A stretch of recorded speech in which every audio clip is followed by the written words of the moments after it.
Hey everybody, it's Chris from the Droning Company, your favorite drone geek. Today we've got another episode of Gear Check. This Gear Check is a little bit different from gear checks we've done in the past. Instead of doing everything all in one video, we're going to start by doing a series of gear checks on each piece of equipment we get to review.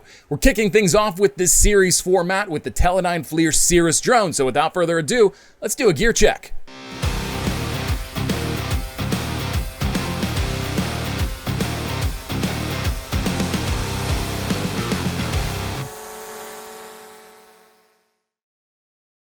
Like I said, on today's video, we are starting a series of reviews on the Teledyne FLIR SIRAS, and to kick things off, we're going to do a full unboxing of the kit that Teledyne FLIR sent us. I want to thank Kelly Broadbeck and the entire team at Teledyne FLIR for getting this out to us. It's a really cool package, and I cannot wait to share what I found about this drone. So without further ado, let's take a look at what comes in the box. Okay, so we have our carrying case here for the Teledyne FLIR SIRAS.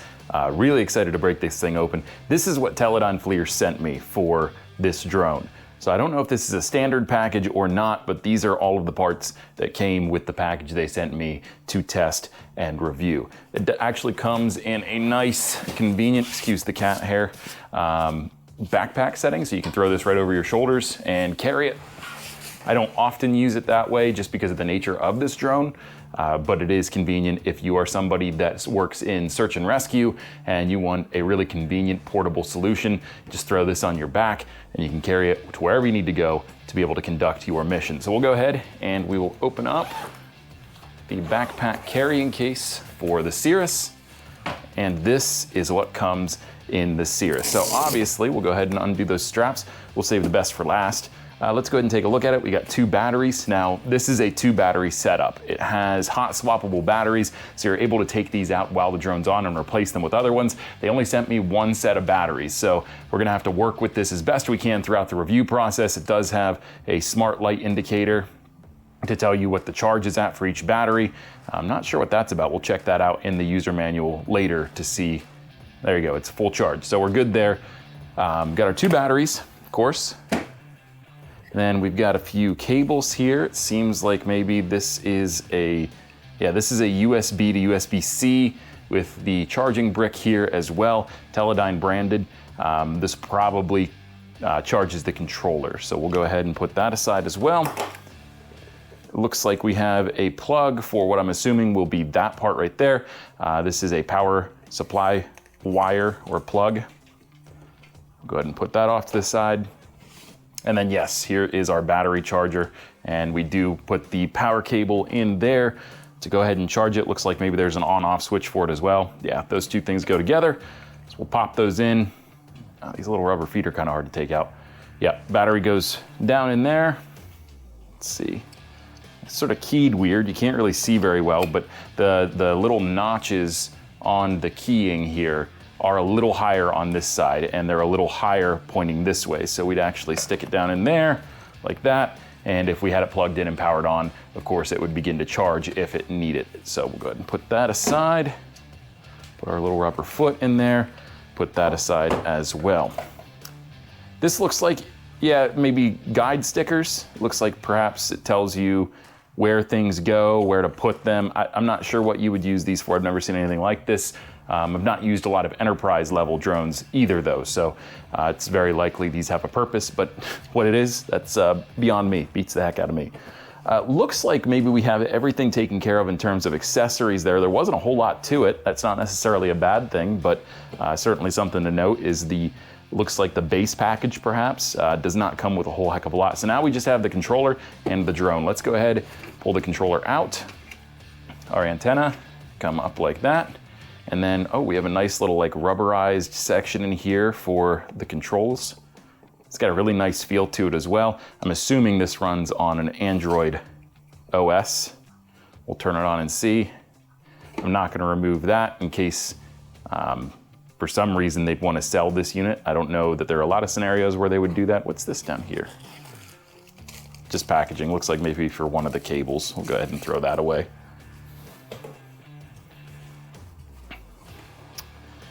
Controller starting up, everything looks good. Yeah, it looks like this is an Android OS that we're working with here. So that's cool. Looks like we have our flight app here maybe. Yep, So you tap on that and it would open it up and connect to the drone if we had a connection. So I'm just gonna go ahead and power this off. Power off, because we don't need to see that. We do have an HDMI out on the top, which is helpful, especially in those search and rescue applications. That is, if you can get it open. I don't have any fingernails right now, so that's really, this isn't Teledyne's fault particularly, but okay, there you go, yeah. Oh, we have Ethernet as well, that's cool. So we have an Ethernet connection and we've got an HDMI out, which is helpful for search and rescue because you can actually wire this into a larger display so that more people can have eyes on what your controller has eyes on. And yeah, I was correct, that USB-C cable earlier is to charge this controller. It also looks like we have a little port there to be able to put this on a tripod so you don't have to hold the controller, although it's not super heavy weight. I mean, it's sturdy, it feels like a nicely built controller, but it's not terribly heavy for the size of it. I'm actually kind of impressed by that. There is a micro SD card slot there as well.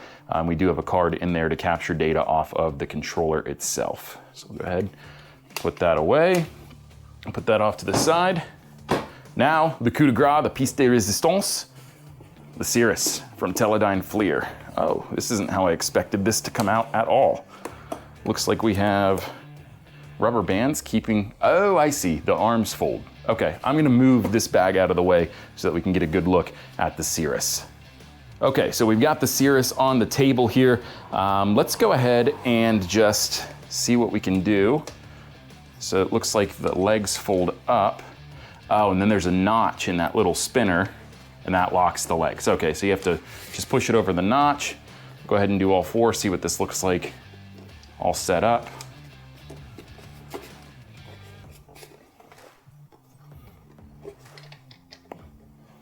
It's fairly easy. I mean, the notch system isn't ideal because it's kind of hard to see them, but it's not too bad. I imagine if you ran through this a few times, you'd eventually get the hang of it, or it'd be very quick.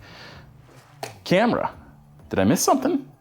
There's got to be something to that. Let's get this unfolded and then we'll revisit the camera, the payload system. I can't imagine they sent me a drone without a camera to review as well. I know it has a really awesome thermal sensor that comes with it, so we'll take a look. So it looks like you just fold these rubber bands off here. They're heavy duty rubber bands. I mean, they're not like regular office rubber bands, so it does what it needs to do. And we'll just fold the propellers out. And essentially, if we were gonna take this out into the field right now, it would be ready to fly. It's not a huge footprint. I'm actually impressed at how small the drone is considering what its capabilities are. Let's go ahead and dig into the bag and see if we can find the payload for this, because ultimately that's what we wanna see once it's all set up. Okay, so I looked at this off camera for a few minutes because I could not, for the life of me, figure out where this payload was at. There's a little insert right here that you pull out. You never would have guessed it just by looking down in there. The only giveaway was this little notch here. You could see the plastic for the payload. So I'll go ahead and pull that out. And here is our Cirrus Teledyne FLIR thermal sensor, the TV128. That's what it reads on the sticker there. I don't know if that's the actual name of the payload. If it's not, I'll go ahead and flash the name up here at the top of the screen. But yeah, it feels like a pretty nice heavy duty payload here. You've got an RGB sensor and you've got your thermal sensor, of course. So it's got a dual sensor to it. We'll take that out in the field here in the next couple of days and review that just to see how the camera performs. So let's go ahead and get this attached to the Cirrus and see what the finished product looks like. Okay, so to attach this, it's not super difficult or tricky. You just sort of have to hit it just right. This just slides in there. You pull those little pinchers here in, so you have no resistance going in. And you insert where the plug is right there. You'll see if I pull it out, we have a male plug port there and we've got a female plug port in there. So we'll go ahead, put that in, slide it in. And you'll hear once you let go of the clips, you push it, give it one more push, and the clips will clip into place and make that click sound. And there we have it. We have the Teledyne FLIR Cirrus all set up. The only thing we have to do is put the batteries in. So I'll go ahead and flip this the other way. And essentially, let's see where the ports are. Okay, so essentially we need to put them in this way, power button facing up that way. And I believe it should be the same way for the other one. No, down. Okay, so that's how you know you're putting your batteries in correctly. The bottom battery, the power button is facing down. The top battery, the power button is facing up. And then once we've got that into place, we have another set of hooks there that you just put into place there, and we're set to go. The Teledyne FLIR SIRAS completely unboxed. Let's take a look one last time at everything we get with this package. Okay, so of course we went through this already. I'm not entirely sure what these stickers are used for, if they're even necessary. Oh, I know what they're used for. They're used for the batteries. Put these on the batteries. If you get a bunch of different sets, you get your A and A battery, your top battery, and your bottom battery, B. Yep, these are battery stickers. That's what those are. So we have a whole sheet of battery stickers, A through J. I'm sure you can get more printed out if you'd like that.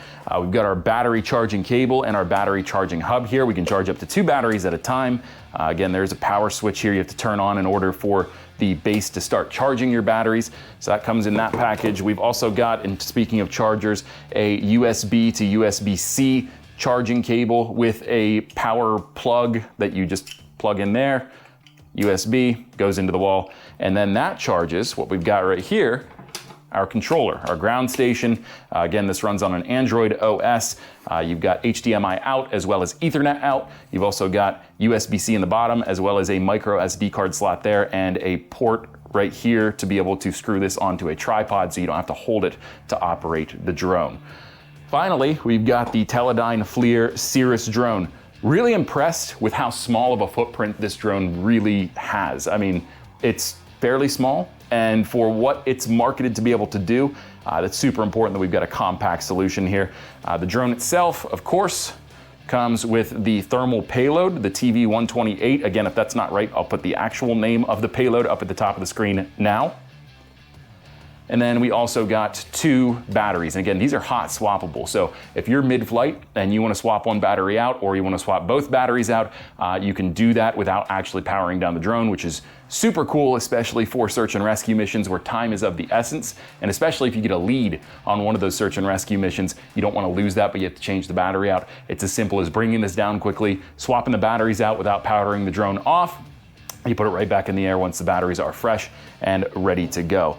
I'm excited to get this out into the field. We've got a lot of cool content planned for this. We're gonna do obviously the same that we always do, a series of videos talking about each of the aspects and the factors within this drone, such as flight time, such as camera performance, you know the drill on those. We've also got a few pieces of specialized content that I plan on doing with this. And that will do it for this episode of Gear Check. We've got plenty more content on the Teledyne FLIR SIRAS coming down the pipeline, so make sure you subscribe to the Droning Company's channel if you'd like to check some of that out. If you liked this video, hit the thumbs up icon, and if you really love drone content, make sure you hit the bell icon. Every time we post a new video, you'll get a notification sent to you. Until next time, I'm Chris with the Droning Company. Have a nice day.